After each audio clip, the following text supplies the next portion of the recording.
Good evening and welcome to my channel. Today I want us to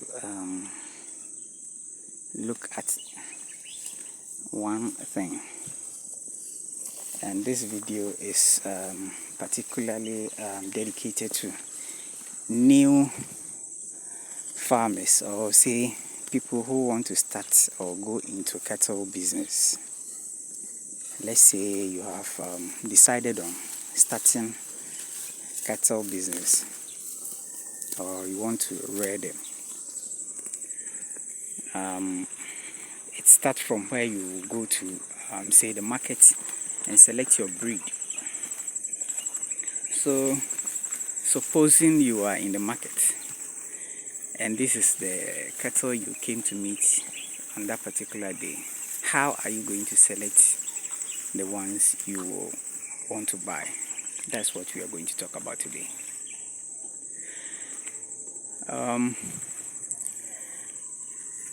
Without wasting much time, the first thing that you have to do is to know the breeds.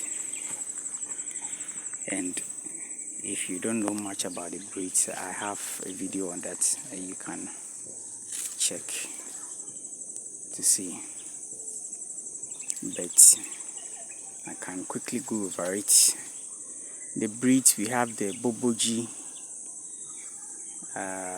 If you can see, there's some white one going close to the tree. That is the Boboji type. We have the Gudali and the cross Gudali, and we have the Raji. That's the common types that we have around here. So supposing you have decided on the particular breed that you want to buy, what other features or what else are you going to look at? For me, the first thing that I will have to look at is there are some certain features that you look at.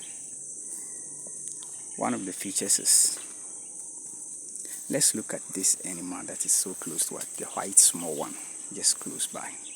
You will see the genital organ. I mean the penis, if I may put it that way. The way it's hanging. You will see it's hang downwards, like it's a bit longer. I will show you another one. You can also see from this one that is also hanging very down. It is a bit long. Let me show you this one. You can see the white one with the long horns. That is a Raji type. But when you check, you can see that the genital is not that long. I don't know if you can see it clearly on the picture. It's not that long. So what am I talking about with the genital? It is said that the longer the genital, the better it is.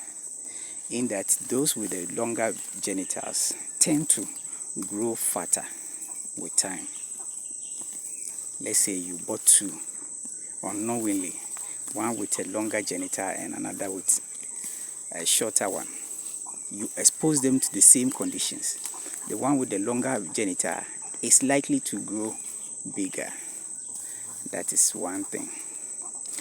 Then again, you have to look at the size on the day you get to the market. When you go and you see those with the ribs almost showing up, I mean the lean ones. Sometimes you go to the market, you see those very, very lean. To me, or if you will take my advice, it is not the best as a new entrant into the business to buy those types. And you will ask, why am I saying that? The main reason is that in most cases, those are disease affected types. And being a new entrant into the business, you are not likely to know the type of disease that the animal is suffering from. Probably the herder or the farmer is coming to sell it because of the particular disease that the animal is suffering from, and would not want to, spend so much on trying to,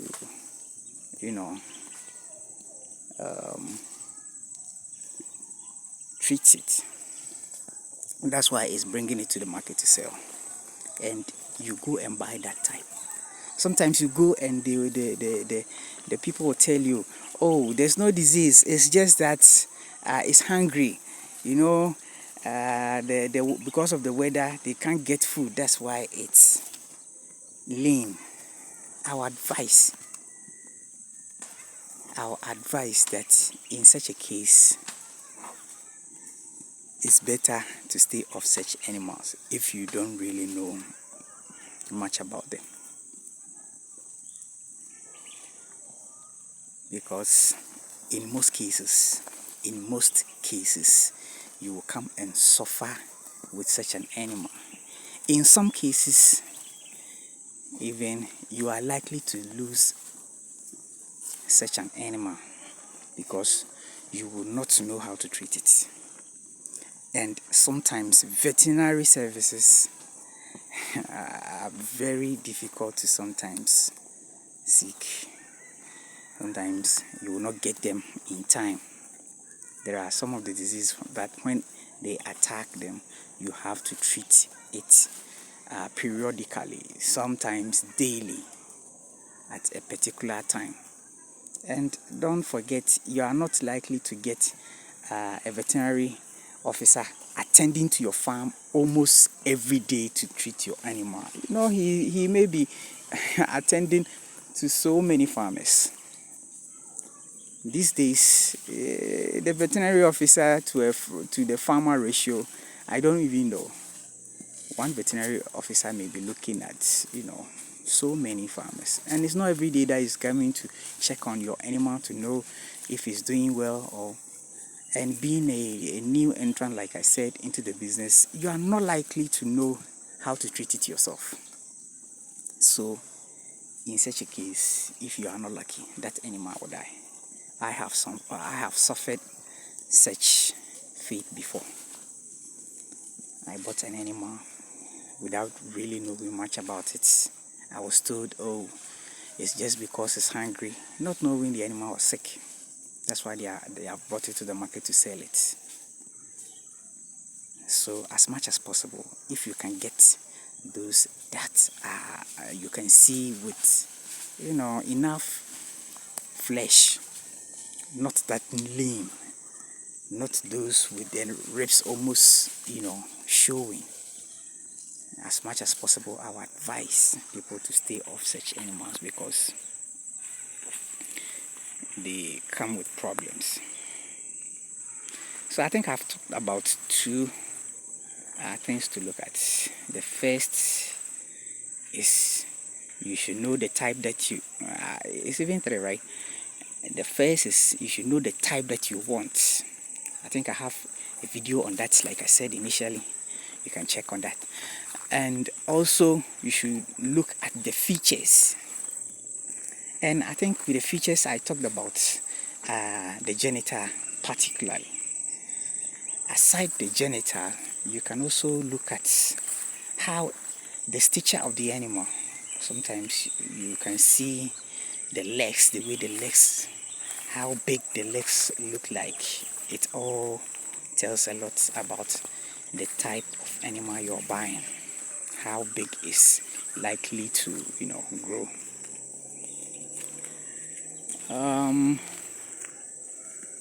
I think this is what we talk about today.